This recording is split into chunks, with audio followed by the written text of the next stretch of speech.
Students, my self Neha Joshi. जैसा कि हम 9th क्लास के अंदर कंपोजिशन का पार्ट कर रहे हैं, अभी कल हमने स्पीच राइटिंग का टॉपिक किया था, आज हम करेंगे डायलॉग राइटिंग का टॉपिक। ये भी आपकी जो सिलेबस के अंदर 5 नंबर का टॉपिक है। डायलॉग राइटिंग और स्टोरी राइटिंग दोनों ही आपके अथवा में आएंगे, दोनों ही 5 नंबर के टॉपिक है। ये आपके ऊपर डिपेंड करता है कि आप एग्जाम के अंदर कौन सा टॉपिक चूज़ करोगे करने के लिए। तो ये डायलॉग राइटिंग वाला टॉपिक है, ईजी टॉपिक है, जनरल टॉपिक है, सभी को पता है कि डायलॉग क्या होते हैं। फिर भी डायलॉग का मतलब क्या होता है? बातचीत या फिर संवाद। तो इसको स्टार्ट करने से पहले मैं आपको इसका मीनिंग बता देती हूँ कि डायलॉग होते क्या हैं। तो मीनिंग देख लीजिए। मीनिंग क्या है कि dialogue means a conversation between two people on a general topic. Conversation का मतलब बातचीत। किसी भी एक जो सामान्य सा टॉपिक होता है उसके ऊपर दो व्यक्तियों के मध्य जो बातचीत होती है उसको हम डायलॉग कहते हैं। Remember, people with a conversation should be two, क्योंकि अगर 2 से ज़्यादा व्यक्ति होंगे तो वो क्या होगा? डायलॉग नहीं होगा, वो ग्रुप डिस्कशन कहलाया जाएगा। तो यहाँ पर है कि ये याद रहे आपको कि जो पीपल होते हैं वो कन्वर्सेशन में वो 2 ही होने चाहिए। 2 से ज़्यादा अगर पीपल होंगे तो वो आपका ग्रुप डिस्कशन कहलाया जाएगा। ये तो हो गई डायलॉग की बात। अब जो है कि डायलॉग राइटिंग हम लिखेंगे तो उसके अंदर क्या है कि हमको लिखने से पहले कुछ स्टेप्स को फॉलो करना पड़ेगा।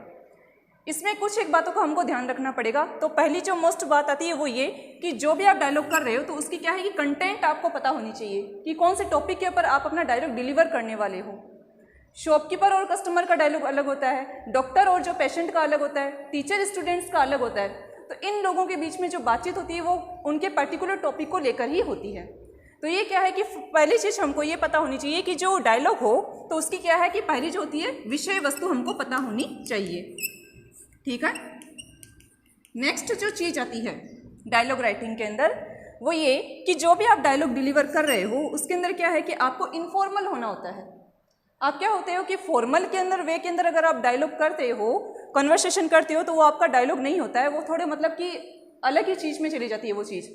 डायलॉग राइटिंग के अंदर क्या है कि आपको इनफॉर्मल लैंग्वेज का यूज़ करना होता है। इनफॉर्मल, ऑलराइट, ठीक है ना। अब दूसरी जो चीज़ होती है इनफॉर्मल में के अंदर आप क्या करोगे? अपना डायलॉग डिलीवर करोगे। दूसरी चीज़ इसमें है लैंग्वेज की। लैंग्वेज जो होगी आपकी वो इजी होगी। जैसे आप नॉर्मल वे में अपने पेरेंट्स से बात करते हो, अपने फ्रेंड्स से बात करते हो, उसी वे में आप जिससे भी आप कन्वर्सेशन कर रहे हो उससे उसी वे में आप बात करोगे। तो लैंग्वेज जो होगी वो आपकी इजी होनी चाहिए। ऑलराइट। थर्ड पॉइंट आपका ये आता है कि डायलॉग राइटिंग के अंदर थर्ड पॉइंट में आपको ये चीज़ ध्यान रखनी होती है कि जो भी आप डायलॉग बोल रहे हो, वो डायलॉग आप लिख रहे हो तो उसके अंदर क्या है कि आपको पंक्चुएशन मार्क का पता होना चाहिए। पंक्चुएशन मार्क आपको पता होंगे कि क्या होते हैं। वही होते हैं जो आप सेमीकोलन लगाते हो, कॉमा लगाते हो, फुल स्टॉप लगाते हो, एक्सक्लेमेटरी मार्क लगाते हो। इनका क्या है कि इनका भी डिफरेंट वे होता है। हम बोलते हैं जैसे सरप्राइज होते हैं, ओ होता है, जो होता है, ये सारी चीज़ें प्रकट करने के लिए क्या है कि ये सारे पंक्चुएशन मार्क का यूज़ होता है। तो हमने किताब के अंदर, टेक्स्ट बुक के अंदर जो भी अपना टॉपिक चल रहा होता है उसके अंदर भी यदि हमारे पंक्चुएशन मार्क आते हैं तो हम क्या करते हैं कि हम उसमें बराबर का स्ट्रेस हम देते हैं, उसी वे में हम उस लाइन को रीड करते हैं। उसी तरीके से जब हम डायलॉग बोलते हैं तो उसमें हमको इन पंक्चुएशन मार्क का प्रॉपर यूज़ करना आना चाहिए। ठीक है। अब दूसरी जो चीज़ है, 4th नंबर पे जो चीज़ आती है वो ये कि जब भी आप डायलॉग बोलो, मोस्ट इंपॉर्टेंट थिंग अपनी डायलॉग के अंदर यही होती है क्या कि हमको ग्रीटिंग करनी आनी चाहिए, यानी कि हमको अभिवादन का पता होना चाहिए। हम क्या कर रहे हैं कि हम जिस किसी भी पर्सन से बातचीत कर रहे हैं उस पर्सन का क्या है कि हमको पद का सम्मान करना चाहिए, उस व्यक्ति का सम्मान करना चाहिए। जैसे आप स्टूडेंट हो, अपने टीचर से बात अगर आप करोगे तो आप क्या करोगे कि उनको क्या है हेलो सर तो बोलने से रे, आपके फ्रेंड थोड़ी ना वो, है ना। आप उनको क्या बोलोगे? Good morning sir, good morning ma'am, respected sir, ठीक है ना। ये सारी चीज़ें आप बोलोगे। और जो फ्रेंड्स के साथ में आप बातचीत करोगे तो उनको हेलो फ्रेंड्स बोलोगे। तो सोसाइटी में बात कर रहे हो, फ्रेंड्स के साथ में बात कर रहे हो, या फिर किसी ऑर्गेनाइजेशन में बात कर रहे हो, या फिर किसी इंस्टीट्यूशन में बात कर रहे हो, तो वहाँ पर क्या है कि वहाँ पर आपको आपकी ग्रीटिंग जो आपके होते हैं, अभिवादन जो होता है उसका सही तरीके से प्रॉपर यूज़ आना चाहिए। ये हो गई आपकी अभिवादन की बात। अब आपकी 5वें नंबर पे बात आती है आपकी कि डायलॉग राइटिंग के अंदर जितना हो सके उतने आप शब्दों का मतलब कि शॉर्ट फॉर्म को यूज़ में लें। ठीक है ना। आपको जितने भी जो होते हैं उनका संक्षिप्त रूप का आपको यूज़ करना है। संक्षिप्त कैसे होते हैं? जैसे कि हमने यहाँ पर देखा है इट इज़, मान लीजिए मैं आपको यहीं पे बता रही हूँ, इट इज़ लिखा है, इसको शॉर्ट फॉर्म में हमको यूज़ में लेना है। इसको कैसे लेंगे?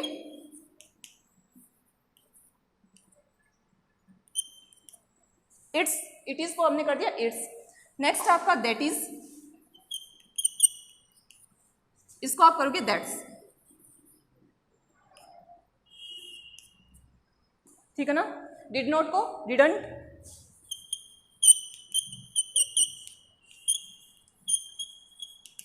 ठीक है ना। उसी तरीके से डू नॉट को डोंट, ठीक है ना। विल नॉट को वॉन्ट, शुड नॉट को शांट, ठीक है ना। कांट जो आपके कैन नॉट हो गए उसको कांट। आपको समझ में आ गई होगी ये ट्रिक कि जो आपकी जो बड़ी फॉर्म्स होती है उनको आपको क्या करना है, शॉर्ट फॉर्म के अंदर आपको उनको लिखना है, ठीक है। तो ये सारी चीज़ें आपको पता होनी चाहिए। आपकी जो बुक है उसके अंदर ये पूरी सारी डिटेल दे रखी है, फिर भी मैंने थोड़ा कुछ तो आपको बताया है। जो मॉडल फॉर्म्स होती है उनका भी आपको शॉर्ट फॉर्म में यूज़ करना है, ठीक है। और जो अगली चीज़ है ये कि डायलॉग डिलीवर जब आप करो तो उसके अंदर हमेशा ये क्या करोगे कि आप उसको जगह का भी ध्यान रखो कि कौन सी जगह आप उस डायलॉग को डिलीवर कर रहे हो, उस जगह के अकॉर्डिंग आपको आपका बिहेवियर करना आएगा। क्योंकि लिखने से कुछ नहीं होता है, आप जब अपना जो आसपास का एटमॉस्फेयर देख के आप बिहेव करते हो तो उसका भी अच्छा इंप्रेशन जाता है, उस अकॉर्डिंग में हम बात करते हैं। ये आपकी डायलॉग राइटिंग है। फर्स्ट इसकी जो डेफिनेशन थी, ठीक है ना, इसको मीनिंग समझ लो, डेफिनेशन समझ लो, ये एक तरीके से डेफिनेशन ही हो गई है आप लोगों की। आपकी बुक में हिंदी में दे रखी है, यहाँ पर इंग्लिश में रिटर्न है एक दो लाइन के अंदर, आप लोग देख लीजिएगा। डायलॉग राइटिंग है, इसकी आपको डेफिनेशन नजर आ गई है। जो आपको लिखने के स्टेप्स फॉलो करने के पड़ेंगे, वो 5 स्टेप आपको फॉलो करने होंगे, वो आपको मैंने यहाँ पर बता दिए हैं, इनको आप ध्यान में रखिएगा। अब आपको मैं एक डायलॉग लिख के दिखाती हूँ, उस डायलॉग को हम अच्छे से पढ़ेंगे और जानेंगे। जो ये है डायलॉग राइटिंग का जो क्वेश्चन है, आपके क्वेश्चन पेपर में कुछ इस तरीके से आएगा, आपकी स्टोरी और डायलॉग अथवा में आएगा। ये चीज़ मैं आपको पहले बता चुकी हूँ। आपका जो ये पर्टिकुलर क्वेश्चन है डायलॉग राइटिंग का, वो इस तरीके से आपकी क्वेश्चन पेपर में आएगा। क्वेश्चन दिया हुआ रहेगा कि imagine you are Vikas and weak at English. Imagine यानी कि कल्पना कीजिए कि आपका नाम विकास है और आप इंग्लिश सब्जेक्ट में कमज़ोर हैं, ठीक है। You went to your English teacher for suggestion to improve English. आप अपने इंग्लिश अध्यापक के पास में उनसे सुझाव मांगने गए हैं कि किस तरीके से आपको अपनी इंग्लिश को इम्प्रूव करना है, उसमें सुधार लेकर आना है। ये तो होगी क्वेश्चन की बात, इतना आपका क्वेश्चन आएगा ही आएगा। लेकिन क्या है कि कई बार जो आपका जो क्वेश्चन पेपर होता है ना, उसके अंदर क्या होता है कि इतना क्वेश्चन देने के बाद में क्या है कि थोड़ी एक लाइन और आती है कि यू में स्टार्ट लाइक दिस। तो यहाँ पर जब जनरली क्या होता है कि ये दो जो आपके जो डायलॉग होते हैं ना, ये लिखे हुए आते हैं। मैंने यहाँ पर लिखा नहीं है, आप अपनी कॉपी के अंदर देख लेना, जो भी आपकी टेक्स्ट बुक हो उसमें, कि आपको क्या है कि इस क्वेश्चन के जस्ट आगे इतना भी दिया हुआ रहेगा कि यू में स्टार्ट लाइक दिस। तो यहाँ पर दो जो, एक विकास का डायलॉग और एक टीचर का डायलॉग दिया हुआ रहेगा, आपको खाली दूसरे डायलॉग से स्टार्ट करना है। समझ गए? यहाँ पर मैंने लिखा नहीं है क्योंकि मुझको समझाना था इसलिए, तो मैंने आधा यहाँ पर लिखा है। तो आप कल्पना कीजिए कि आपका नाम विकास है, आपको ये जो नाम है वो दिया हुआ रहेगा, कौन से टॉपिक के ऊपर आपको अपना डायलॉग बनाना है वो भी आपको क्वेश्चन पेपर के अंदर दिया हुआ आएगा, ठीक है। नाम भी दिया हुआ रहेगा। अगर नहीं दिया हुआ रहता है तो आप क्या करोगे, खुद से कोई 2 नाम ऐड कर दोगे। आपको क्या होता है कि कई बार क्वेश्चन पेपर के अंदर खाली टॉपिक दिया हुआ रहता है कि इस टॉपिक के ऊपर आपको 5 डायलॉग लिखने हैं, 7 डायलॉग लिखने हैं, इतना आपका क्वेश्चन पेपर के अंदर आता है। लेकिन यदि जो है आपके अगर उसके अंदर नाम नहीं दिया हुआ रहता है पर्टिकुलर पर्सन का, तब तो आप खुद की तरफ से ऐड करोगे। अदरवाइज क्या करोगे कि नाम दिया हुआ रहेगा उसी को आप फॉलो अप करोगे लिखने के लिए। तो ये हो गया आपका। मान लीजिए ये आपकी कॉपी है, ये आपका इधर वाला हाशिया समझ लो, खाली इधर को, ठीक है ना। आपको हाशिए के जस्ट इस साइड से स्टार्ट करना है। तो आप क्या करोगे कि उस इंग्लिश सब्जेक्ट में आप कमजोर हो, आप अपने टीचर से सजेशन मांगने के लिए गए हो कि मुझको इंग्लिश को कैसे इंप्रूव करना है। तो आप जो है उसके अंदर क्या करोगे कि आपको दिया हुआ रहेगा कि आपको 5 डायलॉग लिखने हैं या 6 डायलॉग लिखने हैं, ठीक है ना। हर एक डायलॉग का 1 नंबर होता है। अब जैसे देखो, विकास ने अपनी एक बात कंप्लीट कर दी, यहाँ पर क्या किया कि गुड मॉर्निंग सर, और टीचर ने क्या बोला, very good morning, how are you. अब देखो इसको 1 डायलॉग काउंट किया जाएगा। उसी तरीके से दूसरा जो सेंटेंस, ये दोनों अपना अपना क्लियर कर देंगे, उसको दूसरा डायलॉग माना जाएगा, ठीक है ना। 5 डायलॉग इस तरीके से लिखे जाते हैं। आपको समझ में आ गया होगा कि प्रत्येक व्यक्ति अपनी एक बात को कंप्लीट करके दूसरा व्यक्ति भी अपनी बात को रिप्लाई करके कंप्लीट कर दे तो वो 1 डायलॉग माना जाता है, ठीक है। हम क्या करेंगे, इस टॉपिक को पूरा कंक्लूड ही करेंगे यहाँ पर। तो यहाँ पर हम स्टार्ट कर रहे हैं इसको। मैंने आपको 5 चीज़ें तो आपको बताई थी ध्यान में रखने के लिए, वो आपको ध्यान में होगी कि पंक्चुएशन मार्क का आपको ध्यान रखना है, कंटेंट का आपको ध्यान रखना है, ठीक है ना। इनफॉर्मल लैंग्वेज का आपको यूज़ में करना है, लैंग्वेज इजी होनी चाहिए, और जो आपके पंक्चुएशन मार्क है उनका ध्यान रखोगे। और जो फाइनल चीज़ थी वो ये कि आपकी जितनी भी जो इंग्लिश की फॉर्म्स हैं उनको आप शॉर्ट फॉर्म में यूज़ में लोगे, ये मैंने बताया था। और एक आपको ये बताया था कि आपको ग्रीटिंग का ध्यान रखना है कि ग्रीटिंग आपको करना है पर्टिकुलर व्यक्ति को जाते ही। तो यहाँ पर हम अपना डायलॉग स्टार्ट कर रहे हैं। तो विकास को प्रॉब्लम है तो वो अपने टीचर से सजेशन मांगने गया है, तो विकास का डायलॉग पहले आएगा क्योंकि वो अपने टीचर के पास में गया है। तो विकास क्या बोल रहा है कि गुड मॉर्निंग सर, ठीक है ना। तो गुड मॉर्निंग, यहाँ पर पंक्चुएशन मार्क पहला काउंट हो गया। आप लोगों ने देखा होगा कि सुप्रभात सर, श्रीमान। टीचर का भी रिप्लाई आएगा कि very good morning, how are you. Obviously teacher है तो टीचर को अपने स्टूडेंट्स की चिंता होती है, तो वो उससे बात तो आगे बढ़ाएगा ही ना। तो बहुत अच्छी सुप्रभात, ये बताओ कि तुम कैसे हो, हाउ आर यू, आप कैसे हो। Vikas, I am fine thank you sir but, यहाँ पर इसकी क्वेरी आ गई, ठीक है ना। तो यहाँ पर पंक्चुएशन मार्क का कहाँ यूज किया, फर्स्ट तो इधर ही कर दिया इसने कि आई एम को देखो इसने कैसे लिखा है, पंक्चुएशन मार्क का ऊपर अपोस्ट्रोफी लगा दिया है इसने। यहाँ पर फुल स्टॉप का यूज किया है, थैंक यू के जस्ट बाद में कोमा का यूज किया है, सर के बाद में भी कोमा, एंड देन बट के बाद में क्या है कि अपनी क्वेरी को कंटिन्यू करने के लिए इसने फुल स्टॉप सस्पेंस में डाल दिया है। क्या बोल रहा है, आई am fine thank you sir but, ठीक है ना, मैं ठीक हूँ श्रीमान धन्यवाद, लेकिन टीचर एंग्शियसली का मतलब होता है कि जो आप ना मतलब कि उत्सुकता से कुछ चीज को पूछते हो, एंग्जाइटी होती है ना, तो एंग्शियसली का मतलब होता है कि उत्सुकता से पूछना।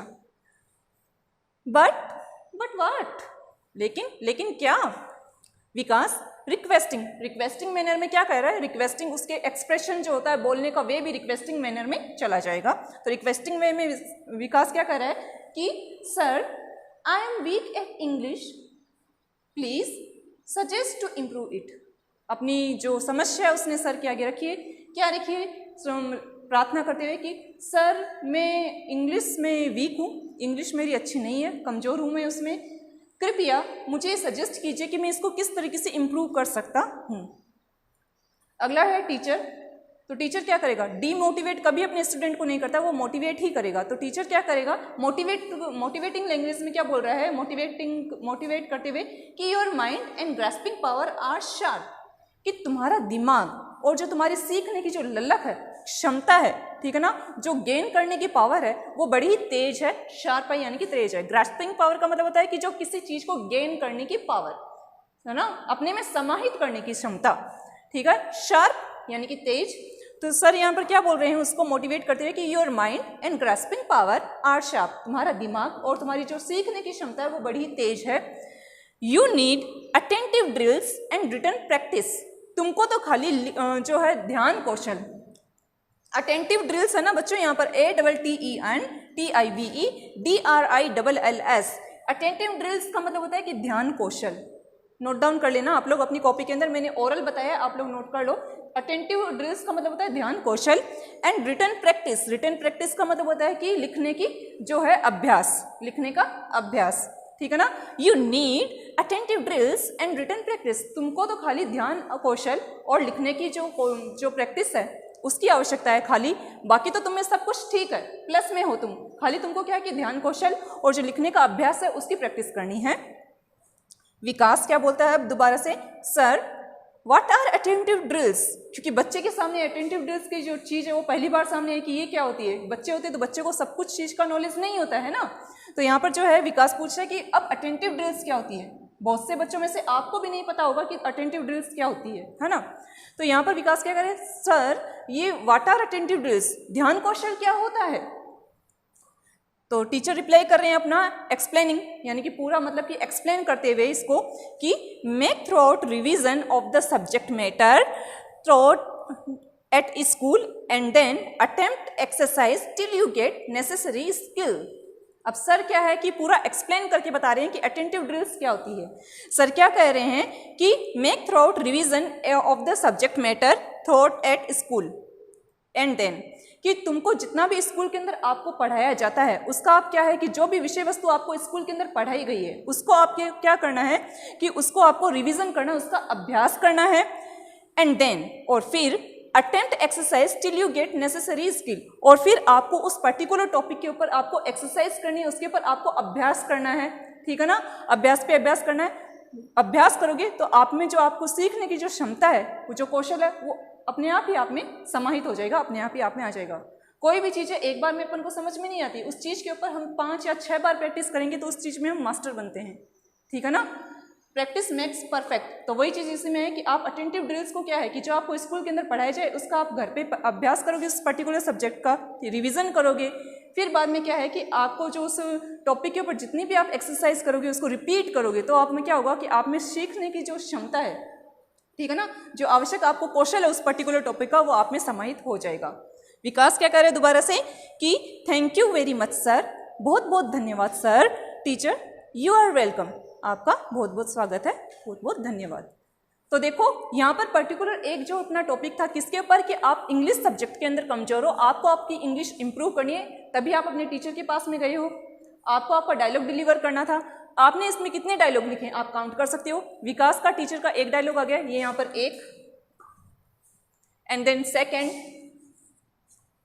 थर्ड वन इज हियर, ठीक है ना, फोर्थ एंड 5। आपने 5 डायलॉग के अंदर अपनी बात को शॉर्ट वे के अंदर कंप्लीट कर दिया है, ठीक है ना। कई बार ये दिया हुआ रहता है कि आपको 5 डायलॉग के अंदर अपना जो है टॉपिक क्लियर करना है, कंप्लीट करना है। 5 डायलॉग के अंदर शॉर्ट एंड स्वीट लैंग्वेज में आपका पूरा काम कंप्लीट हो गया है। तो आपका कोई भी टॉपिक हो, ठीक है ना, बैंक मैनेजर का हो, ठीक है ना, या फिर आपका जो शॉपकीपर का हो, कस्टमर का हो, डॉक्टर पेशेंट का हो, ठीक है ना, जो भी टॉपिक हो, फ्रेंड्स के बीच में हो, तो आपको जो भी आपको दे दिया जाए कि आपको 6 डायलॉग लिखने हैं, 7 डायलॉग लिखने हैं, तो आपको खाली इतना याद रखना है कि इनफॉर्मल लैंग्वेज का यूज़ कीजिए, वर्ड्स जितने भी हो उनको शॉर्ट फॉर्म में यूज़ में लीजिए, और क्या करोगे खाली ग्रीटिंग का ध्यान रखो, और बाकी तो अपन नॉर्मल जो टॉकिंग करते हैं उस शैली के अंदर आप लोग अपना डायलॉग डिलीवर करते जाइए। ये आप परीक्षा की कॉपी में इतना आप करके आओगे तो आपके 5 मार्क्स पूरे हैं, कहीं भी आपके नहीं कटेंगे। बस खाली आपको आपकी स्पेलिंग्स का ध्यान रखना है, क्योंकि ओवर एक्साइटेड होकर बच्चे स्पेलिंग मिस्टेक कर देते हैं, ये आपको नहीं करना है। ये सारा कुछ इजी है, टॉपिक आपको समझ में आया होगा। अगली क्लास में मैं नए टॉपिक के साथ में आपके साथ में दोबारा प्रस्तुत रहूँगी। आप तब तक के लिए इसको ध्यान से पढ़िए।